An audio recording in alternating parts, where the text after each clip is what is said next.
Doctor Zakir, আপনি কি আমাদের বলবেন যে এই ঈদের নামাজ প্রথমে কোন সময়ে পড়া যায়, সকালের কোন সময়ে, আর এই নামাজের শেষ সময়টা কখন?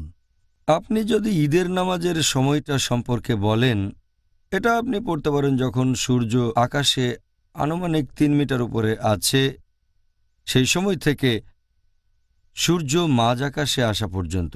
আর বেশিরভাগ বিশেষজ্ঞ তারা বলেন যখন সূর্য একটা বর্ষার মতো উচ্চতায় উঠে আসবে আকাশের গায়ে।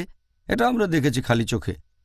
যতক্ষণ না সূর্য মধ্য আকাশে ওঠে এই সময়ের মধ্যে নামাজ পড়তে পারেন। তাহলে মধ্য আকাশে পৌঁছালে সময় শেষ, আর সময় শুরু হয় যখন সূর্য মাটি থেকে আনুমানিক একটা বর্ষার উচ্চতায় আসে।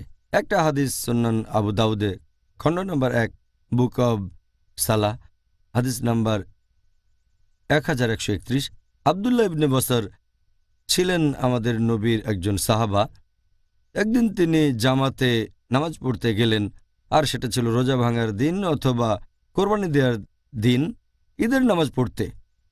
তিনি অখুশি হলেন যে ইমাম দেরি করে সেই নামাজ পড়ালেন, আর তিনি বললেন, নবীর সময়ে আমাদের আমলে এতক্ষণ ঈদের নামাজ শেষ হয়ে যেত, তখন প্রায় দুপুর।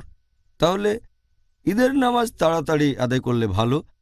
আর ইবনে খুজাইমার মত অনুযায়ী তিনি তার বইতে লিখেছেন আল মুগনি, এটা আছে খণ্ড নম্বর 2 পৃষ্ঠা নম্বর 224-এ। তিনি বলেছেন যে ঈদুল আজহার ব্যাপারে যদি বলা হয় কোরবানি দেওয়ার ঈদ, এটা আদায় করতে হবে যত তাড়াতাড়ি সম্ভব। সূর্য ওঠার পর মাটি থেকে যখন সূর্য এক বর্ষা উচ্চতায় থাকবে এই নামাজ পড়তে হবে যত তাড়াতাড়ি সম্ভব, কারণ মানুষ বাসায় ফিরবে, তারপর কোরবানি দেবে আর রান্নাবান্নার আয়োজন করবে যাতে কোরবানির মাংস খেতে পারে দুপুরবেলায়। আর ঈদুল ফিতরের নামাজ সম্পর্কে যদি কিছু বলতে হয়, এখানে একটু দেরি করবেন যাতে মানুষজন সবাই জাকাতুল ফিতরা দিতে পারে গরিব আর অভাবগ্রস্ত মানুষদেরকে। আর নবী বলেছেন যে তোমরা জাকাতুল ফিতরা দেবে ঈদের নামাজের আগে। তাই ঈদুল ফিতরের নামাজ একটু দেরি করে পড়া উচিত, একটু দেরিতে। তাহলে ঈদের নামাজের সময়ের কথা যদি বলেন সেখানে এটাই হচ্ছে নিয়ম। জাযাকাল্লাহ খায়ের, এই উত্তরের জন্য